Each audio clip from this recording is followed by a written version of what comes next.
stood there, heart still pounding from the concert, as reality slowly seeped back into my adrenaline-soaked brain. The parking lot was emptying fast, and here I was, stranded 3 hours from home. Shit! My eyes landed on 2 guys leaning against a van that had definitely seen better days. The taller one caught my gaze and grinned, lazy and inviting. Before I knew it, my feet were carrying me towards them. "Hey there," I called out, trying to sound more confident than I felt. "You guys heading north by any chance?" The tall one straightened up, his grin widening. "Depends on who's asking, sweetheart. I'm Alex, and this antisocial lump here is Nate." Nate barely glanced up from his phone, giving a half-hearted grunt of acknowledgement.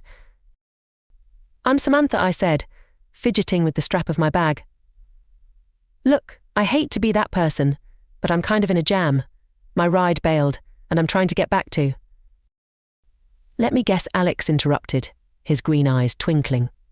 "You're stuck without a way home, hoping to catch a ride with some strangers in a sketchy van. Sounds like the start of a bad horror movie." I couldn't help but laugh. When you put it that way, it does sound pretty stupid. But desperate times, you know. Alex took a long drag from his cigarette, considering me. "Well, Samantha, we might be able to help you out. But you know the rules of the road, right? Gas, grass, or ass." My stomach did a little flip. I'd heard that phrase before, but always as a joke. Now, faced with it in reality, I wasn't sure how to respond. "Come on," man Nate muttered, finally looking up from his phone. "Don't be a prick." Alex just shrugged, still grinning at me. "Hey, I'm just laying out the options. Ball's in her court." I bit my lip, weighing my choices. The responsible part of my brain was screaming at me to walk away, find another solution. But the part of me still buzzing from the concert, the part that craved adventure and spontaneity, was intrigued. "You know what I heard myself say? I'm in. But let's be clear, I choose which of those options I'm going with." Alex's eyebrows shot up, clearly not expecting that response. Well, looks like we've got ourselves a wild one, Nate. Hop in, Samantha. This might just be an interesting ride." As I climbed into the van, the rational part of my brain made one last attempt at protest. But the thrill of the unknown, the lingering high from the music, and yeah, maybe the way Alex's t-shirt clung to his lean frame, it all combined to drown out that voice of reason. The inside of the van was a hodgepodge of blankets, camping gear, and what looked like photography equipment. I settled onto a worn beanbag chair, my body relaxing despite the strangeness of the situation. "So Samantha," Alex said as he slid into the driver's seat, Nate taking shotgun. "What's your story? What brings a girl like you to a sketchy van like this?" I laughed, the absurdity of the situation hitting me. "Oh, just your typical girl goes to concert, loses all common sense kind of night. My friend Lily ditched me for some guy, and here I am." "Sounds like Lily's the one who's going to have the real adventure," Alex quipped, starting up the van. The engine coughed to life, and we pulled out of the parking lot. As we hit the open road, streetlights casting intermittent shadows across our faces, I found myself relaxing. Maybe it was the post-concert high, or maybe it was just the relief of finally heading home, but I felt a sense of exhilaration. "So, what's your deal?" I asked, leaning forward between the seats. "You guys just hang out at concert parking lots, picking up strays?" Nate snorted. "Nah, we were at the show too. Alex here fancies himself a music photographer." "Hey, I don't just fancy myself one," Alex protested. "I am one. Been published and everything." "Yeah, in your cousin's blog," Nate muttered, but there was no real bite to it. I couldn't help but smile at their banter. That's pretty cool, actually. I'm a graphic designer myself. Always loved the visual arts. Alex's eyes met mine in the rearview mirror, a spark of interest there. "No shit. Maybe we should collab sometime. I've been thinking about putting together a photo book. Could use a designer's eye." The conversation flowed easily after that, jumping from music to art to travel stories. I found myself laughing more than I had in ages, the initial awkwardness of the situation melting away. As we drove through the night, I caught Alex glancing at me in the mirror more and more often. Each time our eyes met, I felt a little jolt of electricity. Nate, for his part, seemed content to let us chat, occasionally chiming in with a dry comment or a correction to one of Alex's more outlandish stories. About an hour into the drive, Alex pulled over at a gas station. "Got a fuel up," he announced. "Anyone need anything?" I hopped out, stretching my legs. "I'll grab some snacks. Least I can do for the ride." As I wandered the aisles, gathering an assortment of chips and candy, I caught sight of myself in the grimy security mirror. My concert makeup was smudged, my hair a mess, but my eyes were bright, alive. I looked like a woman on an adventure. Back at the van, I found Alex leaning against the side, cigarette dangling from his lips. He gave me that lazy grin again, and I felt a flutter in my stomach. "So, Samantha," he said, voice low, "about that gas, grass, or ass deal?" I raised an eyebrow, heart suddenly racing. "Yeah." He leaned in closer, and for a moment I thought he was going to kiss me. Instead, he plucked the bag of snacks from my hand. "I think we'll count this as your contribution, unless you had something else in mind." I laughed, a mix of relief and disappointment washing over me. Snacks it is, then, for now at least. As we climbed back into the van, I caught Nate rolling his eyes at us. But there was a smile playing at the corners of his mouth too.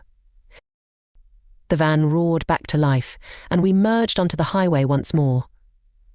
As the miles rolled by, I found myself hoping, just a little, that home was still a long way off. Alex's hand crept onto my thigh, a bold move that sent an electric jolt through me. I glanced over at him, noticing his green eyes filled with mischief. "What are you doing?" I asked, a hint of a smile playing on my lips, but I didn't stop him. "Just thinking this trip could use a bit more excitement," he said, his voice low and husky. His thumb started rubbing small circles on my leg, his gaze never leaving my face. I could feel the tension rising, not just between us, but in the cramped space of the van. Nate's eyes darted to the rearview mirror, catching glimpses of Alex's hand on me. "You're crazy," I laughed, the sound a bit nervous, but I didn't pull away. "The good kind. I hope," he grinned, leaning closer. The next moment, his lips were on mine, warm and tasting faintly of the craft beer he'd been sipping earlier. His enthusiasm was almost overwhelming, but there was something endearing about how he kissed. I ended up doing most of the work, peeling off my clothes. Somewhere in the midst of it all, Nate's gaze kept flitting back at us in the rearview mirror, his eyes darkening with intrigue. I could feel the heat of his stare. It added a strange layer to the already thick atmosphere in the van. The way Nate's eyes locked onto us every few seconds, I wondered what he was thinking but didn't dwell on it too long. I was more focused on the moment. The van's engine hummed beneath us, a steady background noise to the erratic beat of my heart. In that tiny space, with the darkness outside holding the world at bay, everything felt intensified. When Nate's eyes met mine through the mirror again, there was a flash, something indecipherable yet undeniable, a connection that added another layer to the charged atmosphere. All I could think about was the adventure I'd stumbled into, the unpredictability of where it might lead next. The van hit a bump, making me gasp as I bounced on Alex's lap. His grip tightened around my waist, holding me steady. The air in the van felt thick and charged. I heard Alex mutter something about needing a protection. I fumbled in my purse, the leather cold under my fingers as I searched. Finally, I found the little packet and handed it to him. The van rocked slightly with our movements. Everything blurred the sound of the tires on the road, the muted breathing of Nate at the front. Alex ended very fast, then he collapsed beside me, both of us breathing heavily. I could feel the sweat cooling on my skin, the aftershocks of fun still tingling. Catching my breath, I noticed Nate's lingering gaze in the rearview mirror, curiosity mingling with something deeper. I met his eyes and motioned for him to come closer. "Come here," I invited softly. Nate hesitated, his eyes flicking to Alex, who lay sprawled and satisfied beside me. But I could see the conflict in his eyes, curiosity battling with restraint. I reached out, guiding his hand towards me, the warmth of his touch sending another jolt through me.